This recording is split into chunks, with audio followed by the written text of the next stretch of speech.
So guys, it has been a month of ownership of the glorious 407, and we're here to tell you the good and the bad and everything else about the ownership. So I'm going to talk about what I've done to it in terms of maintenance as well as modifications.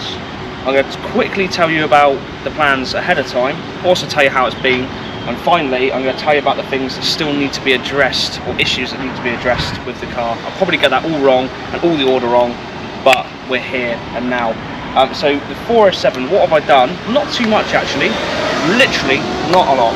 I've taken the restrictor plate out of the intake, so we've got a bit more intake noise, which is nice. As well as with the engine, I have changed the spark plugs, which Kirsten behind the camera will agree was quite a problem, wasn't it?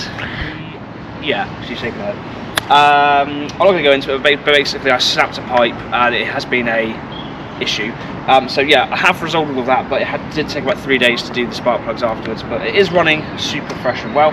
On the front end, Kirsten, again, who is behind the camera, gave my headlights a little sprucing up so they're not so yellow.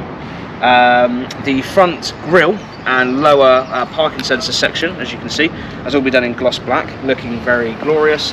I did get a set of gel plates because the plates that were on there were a bit cracked. Down the side, you'll see we have fitted these quite brake covered dirty 19-inch alloys off of the RCZ. Don't get too close, they're very dirty, Kirsten.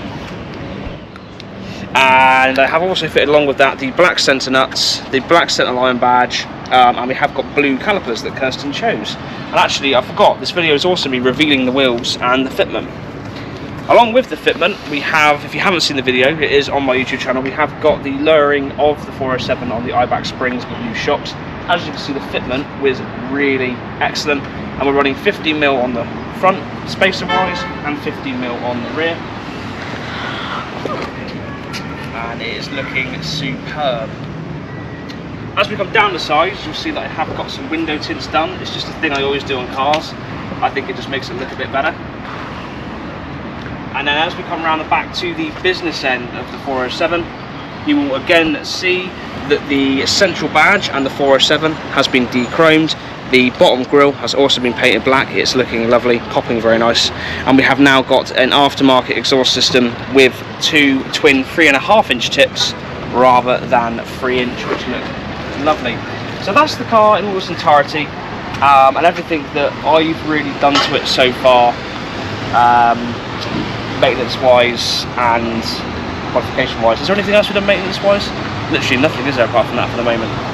So, spoken about that, that's all good. How's it been in ownership? All I'm going to say is very expensive to run, as you would probably expect. Tax and insurance, not so ideal. Fuel, probably not so ideal. I think we went to London last night and back, which was about 300-400 miles on about £80, so it's not too bad. About averaging about 30 mpg if we be fair on it, so it's not too bad. But it has been very reliable. We haven't got any wood here, so not that I believe in any of that rubbish anyway, but it has been super reliable, very, very comfortable, much more comfortable than the 308, although they're different cars. And it has just done everything it needs to do. Everything does work, although I've spoken too soon because something has started playing up literally yesterday, which we're going to explain at the end. But everything, apart from that intermittent weird issue, everything does work, and it is really excellent. So guys, we'll come back down to the front. There's something, well, actually we'll come to the side actually. Scrap that, the sides, right. Okay, so the final things to finish up on are this. So what do we need to do to the 308 to sort of perfect it as it is? Now, the intermittent issue, I'll start off with, I'm having a, I don't know if you guys have experienced this, I'm having a parking sensor issue where it sort of intermittently says it's not working and then it does and then it doesn't, on and off.